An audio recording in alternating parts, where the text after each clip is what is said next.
Gita. Jai.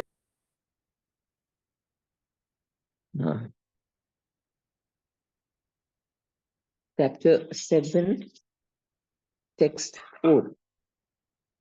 Bhumir apo analo vayuhu kammano buddhirev cha ahankara iti yamme bhinna prakritir ashtadha. Okay. Can you read today also, please? Yes, Hare Krishna. Earth, water, fire, air, ether, mind, intelligence, and false ego. Altogether, these 8 constitute my separated material energies. Purport: the science of God analyzes the constitutional position of God and his diverse energies. Material nature is called Prakriti, or the energy of the Lord in his different Purusha incarnations, expansions, as described in the Narada Pancharatra, one of the Sattvata Tantras. Vishnustu Trini Rupani Purushakhyani Atho Vidhu Ekam Tu Mahata Shastri Dvitiyam Tvavanda Samsthitam Tritiyam Sarvabhutastvam Tani Gvatva Vimuchyate. For the material creation, Lord Krishna's plenary expansion assumes 3 Vishnus. The first one, Mahavishnu, creates total material energy known as Mahat Tattva. The second, Garbhodakashayi Vishnu, enters into all the universes to create diversities in each one of them. The third, Kshirodakashayi Vishnu, is diffused as the all-pervading super soul in all universes and is known as Paramatma. He is present even within the atoms. Everyone who knows these 3 Vishnus can be liberated from material entanglement. So first is to familiarize ourselves with the material world, how it is not separate from Krishna. Normally we think this is something separate, like a competition with Krishna. This Maya is like how something, Christianity, they say Satan. They say that Satan is like an enemy of God.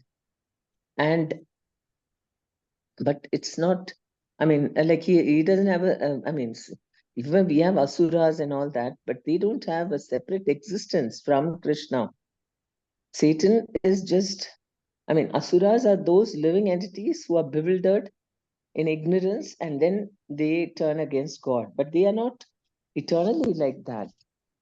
And so that's why, because, and for a devotee who, for a spiritualist who's seeking God, how to be always thinking about him, right? We have come to the point of understanding that I need to do bhakti yoga, I need to think of Krishna always, then that's my perfection. But how to think of him always? So that's why Krishna is explaining, everywhere I am there, this material energy, whatever you think, see this material world, I am only there everywhere. So Krishna, first, the Mahavishnu creates the total material energy known as Mahatattva. There is the Pradhana, or just matter, just some one like blob of matter like that, without any varieties, nothing.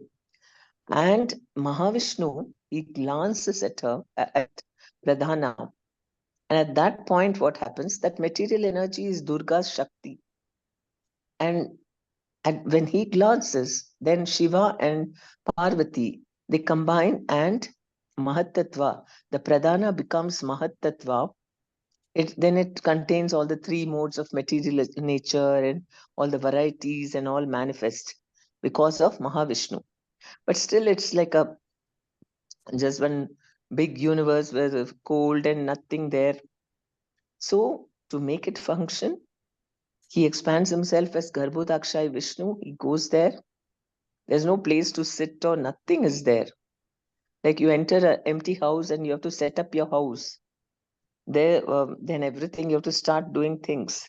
So Garbhodakshayi Vishnu, from his body, he creates his, what you call perspiration, and that becomes the Garbhodaka ocean, which is which covers 1/3 of the universe, is covered with his Garbhodaka ocean. And imagine, he has no furniture, nothing. Ananta Sesha's bed is soft, cool, pleasant, bed on which for him to lie down. And the only protection he has, a roof over his head, are Anantasesha's hoods. He has no house. Garbhodakshay Vishnu is just lying down in the nature. Okay, that's it. And then he expands himself as Paramatma, Kshirodakshay Vishnu. He also has his abode in the Kshirasagara. In Dhruvaloka. Dhruvaloka, that is where Kshirodakshay Vishnu, in the ocean of milk, he's lying there. And he expands himself. I mean, he is the Paramatma who is dwelling in everyone's hearts. So there is no place without Krishna. Everything is his energy. So that's why he's saying that don't think I'm separated from all this. I'm very much part of all the matter that you see, because like say a scientist or a science student goes into the laboratory and she sees all these chemical combinations working, or physical things, the laws and properties. And science tells you that there is no need of God, only matter, you just manipulate it and you can create so many things like that. So the more you're educated in today's world, the more you become atheistic. But Krishna is saying, without me, who produced all those chemicals? Who produced all the elements that you study and you work? You are thinking you are doing everything. But who created all that? So he's saying all these are my differentiated energies. Nothing can exist without me. So earth, water, all these elements are very commonplace. I mean, we are dependent completely on all these things. Everything is made up of that. I mean, our body is made up of earth, water, fire, air, ether, and these things are there in the universe also, and in our body also. Our body is constituted of these 5 elements, and the subtle elements are mind, intelligence, and false ego. And these together constitute my separated material energy. So he's present even within the atoms. So as a science student, when you're working with all the things, how they get these properties, how do elements have all these properties, and with the combinations, they produce so many things, changes. It's really amazing, so that is Krishna is making it happen. Everything that happens in this universe, he is the Paramatma everywhere. Volcano erupts, earthquake happens. Everything is by his sanction only. He is the Paramatma present everywhere. Nothing can happen without his sanctioning anything. And when the rains come, of course, he's got different demigods working under his direction. He's lying down, but he's aware of everything. He's conscious of everything. Imagine, he's aware of every small living entity, even that microbial germs. He's fully aware of what is going on, what is their mentality, what are their desires. Just imagine how great he is to be aware like this. This whole universe, just one universe only, you think. How many planets and stars and on the sky you see. And in every planet, how many living entities are there? Both big and small and microbial. He is aware of everybody, and he knows what is happening everywhere. But he is just relaxed and lying down half asleep, and you'll think, oh, Vishnu doesn't know what's happening. He knows. He's everywhere present in every atom. And that is why those who are very intelligent go to him for any problem. Even Brahma and all the devatas, if they can't solve it, after all, they have to manage this whole universe. It's not an easy job. So many complications, how many living entities with all their multiple natures and desires colliding with each other. So many things they have to settle, and different mentalities. So sometimes there will be these, especially asuras, they create a big disturbance and they don't know what to do. They go to Vishnu. and they pray to him, and he's got a solution every time. Very easily, he just says whatever has to be done. So that is, they are very intelligent. They know that this whole universe is functioning only because of him. So that is how we can be aware. You just go to nature, the river, especially holy rivers, and all the beautiful surroundings, scenery, very peaceful and holy atmosphere. And then you can realize, oh God, this is all, everything that exists is you, Krishna. Everywhere you are there, right? That is how, of course, in the city, with all these glass and cement, I mean, everywhere you see only houses, buildings, very little nature, and all busy things, cars moving about, people just walking around fast, thinking about their own activities. So it's very difficult to be aware of Krishna. But when you go to nature, then you see the serene atmosphere. It's easier to contemplate about how Krishna is in everything. But we must understand all matter exists because of even the steel and the wood and the machines are all produced from the nature. Krishna is only supplying everything. So we should feel Krishna's presence everywhere, in whatever atmosphere we are. You go into a building which is all very sophisticated and all very, very removed from nature, all cold glass and steel, and the furniture is all very sophisticated and angular, and people all dressed up in suits and pretending as if they are some other entities. They're not normal human beings. You have to behave like that and act very, very professional and all that. And then you think, oh my God, why now? How to think of God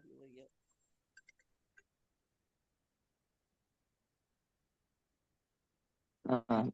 But even that, even all human beings, even in the hearts of every person who is working there, everybody, Paramatma is there. And we have to train our eyes to remember Paramatma. Oh, somebody said some nonsense, but Paramatma is there. So, Paramatma, please help me. This person is behaving such nonsensically. Maybe sometimes we get disturbed.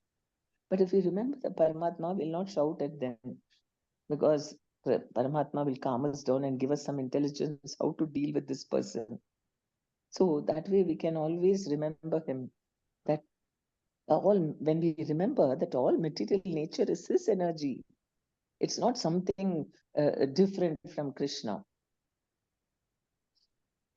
Okay, please continue. This material world is a temporary manifestation of one of the energies of the Lord. All the activities of the material world are directed by the three Vishnu expansions of Lord Krishna. These Purushas are called incarnations. Generally, one who does not know the science of God Krishna assumes that this material world is for the enjoyment of the living entities are the Purushas, the causes, controllers, and enjoyers of the material energy. According to Bhagavad Gita, this atheistic conclusion is false. In the verse under discussion, it is stated that Krishna is the original cause of the material manifestation. Srimad Bhagavatam also confirms this. The ingredients of the material manifestation are separated energies of the Lord. Even the Brahma Jyoti, which is the ultimate goal of the impersonalist, is a spiritual energy manifested in the spiritual sky. There was no spiritual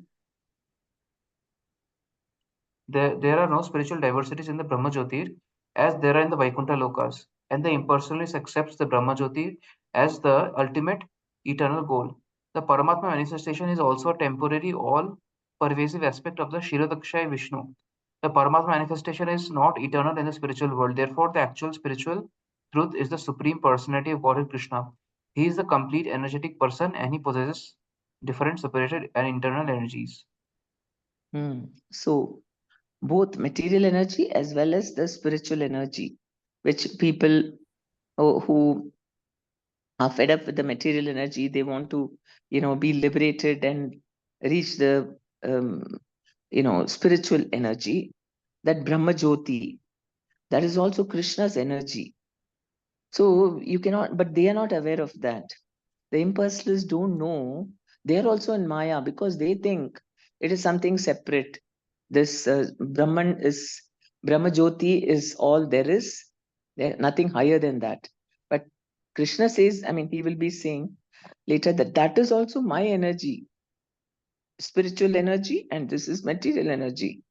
You cannot miss Krishna anywhere. You cannot avoid Krishna at all because we can only avoid him in ignorance. But once we know the truth, we have every moment, everywhere, Krishna is there. And that is what Krishna is telling, become aware of me. I am everywhere. And he's telling him about himself. Look for me everywhere. Don't think matter doesn't have Krishna. Everything is only coming from. So when we see like that, we'll never forget Krishna. If he is going to also tell us how to see him in our day-to-day life. But first, he's telling that everything is coming from me. So we have to remind ourselves, see, those, because people are not able to see Krishna in the, or day-to-day lives, they think that I have to leave everything and go and sit in the Himalayas. Of course, Himalayas and all these holy places, very easy for one to meditate on, spiritual things, on to stop thinking about material things, and your senses also quieten down, and you feel very peaceful. You feel one with the nature, all the Ganga flowing all down, and then serene, the whole atmosphere, the birds chirping, and beautiful. You can easily think about God. But in Bhakti Yoga, you will be able to see Krishna everywhere. That is the beauty. Bhakti Yoga is very special because here Krishna is saying, try to see me everywhere, not only in certain places or certain situations, not only in the temple, not only in holy places. He is everywhere. Okay. Yeah. In the material energy, the principal manifestations are 8, as mentioned above. Out of these, the first 5 manifestations, namely earth, water, fire, air, and sky, are called the 5 gigantic creations or the gross creations, which are within which the 5 sense objects are included. They are manifestations of physical, sound, touch, form, taste, and smell. Material science comprises these 10 items and nothing more. But the other 3 elements, namely mind, intelligence, and false ego, are created by the materialists, are neglected by the materialists. Philosophers who deal with mental activities are also not perfect in knowledge because they do not know the ultimate source, Krishna. The false ego, I am, and it is mine, which constitute the basic principle of material existence, includes 10 sense organs for material activities. Intelligence refers to the total material creation called Mahat Tattva. Therefore, from the 8 separated energies of the Lord are manifest the 24 elements of material world, which are the subject matter of Sankhya atheistic philosophy. They are originally offshoots from Krishna's energy and are separated from him. But atheistic Sankhya philosophers with a poor fund of knowledge do not know Krishna as the cause of all causes. The subject matter for the discussion in Sankhya philosophy is the only manifestation of the external energy of Krishna, as it is described in Bhagavad Gita. So all this is Sankhya philosophy. I mean, this is within Bhakti, the first.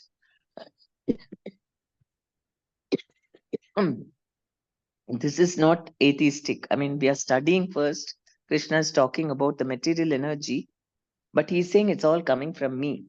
But Kapila, there is one incarnation of the Lord, Kapila. He gave a devotional Sankhya philosophy, but normally there are these 6 philosophers who gave other than what is given in the Vedas. So one of them is the atheistic Kapila, and he only talked about studying the material energy. I mean, they don't call it material energy also because energy means there must be an energetic. They say this is the material world, this is the reality, and what is it made up of? That's what they study. So we have, what is the Sankhya philosophy says? There are 24 elements, out of which 5 are the gross elements, five, that is earth, water, air, fire, and ether, which Krishna is also saying, and three subtle elements, mind, false ego, and intelligence. Now, then you have the five knowledge gathering senses, which is the eyes, ears, nose, tongue, and touch, and the sense objects. That means, what are they doing? They are seeing, they're touching, they're feeling, and then the touch sensation, and they are tasting, and they are smelling. So these are the five objects of the senses. So that is 10, 10 plus 8, 18. Then you have mind. First is the five gross elements, and then the 10 knowledge gathering senses, and the active senses, and the objects of the senses. See, the five knowledge gathering senses are the eyes, ears, nose, and skin, and all that, and the objects of their senses. So that is 10. And then the five active senses, which are hands, legs, voice, anus, and rectum. So those are 15. 15 plus that five physical elements, material elements, is 20. And then the subtle elements are mind, intelligence, and false ego. And then the 24th element is the Mahatattva. So the total in material energy. So in this, philosophers who deal with the mental activities are also not. So most people in the material world, even the scientists, they don't know much about mind, intelligence, and false ego. They know it is there, but they don't know what exactly is the mind. How does it behave? So to some extent, they've studied a lot by cases, by studying, doing a case study of different people, how their mind works to dealing with different situations and all that. But so some amount of advice they can give, which psychologists do, but they're not able to change. They don't know what is the cause of all this. What's the cause of depression? What's the cause of people having bipolar and all these problems? And so the only treatment they give is some medicine to make you calm so that you stop thinking and go to sleep. So they don't know. Whereas Bhagavad Gita, if you know Bhagavad Gita, you can easily counsel people and bring them out of their delusion, whatever it is, provided they're ready to listen. Some people may be so violent, they don't want to listen to anything. But even then, in all these psychiatric places, if you chant, if you play Hare Krishna and all that, it has an effect. Yoga and all that. Because I have a neurosurgeon in our building and he works in Nimhans. And he said, please come and do. We depend upon yoga, Bhagavad Gita, and all that for our patients. You're saying that beyond a certain point, we're not able to help them.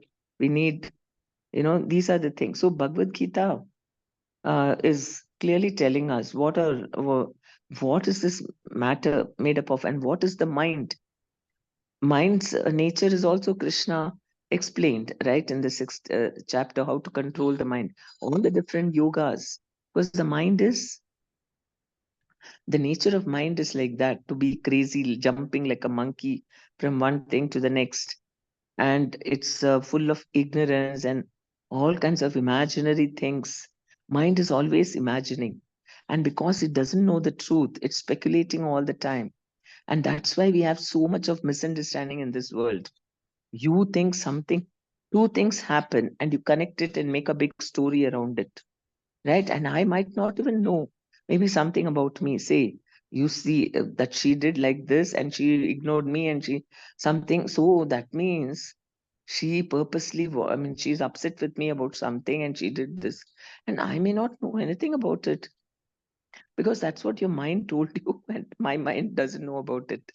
So that's how people, so much of misunderstanding in this world is because mind is overactive. And here, this when Krishna is saying, ignore the mind, right? All the yogas are to subdue the mind. Subdue the senses. That's the cause. That's the problem. Don't start attacking other people.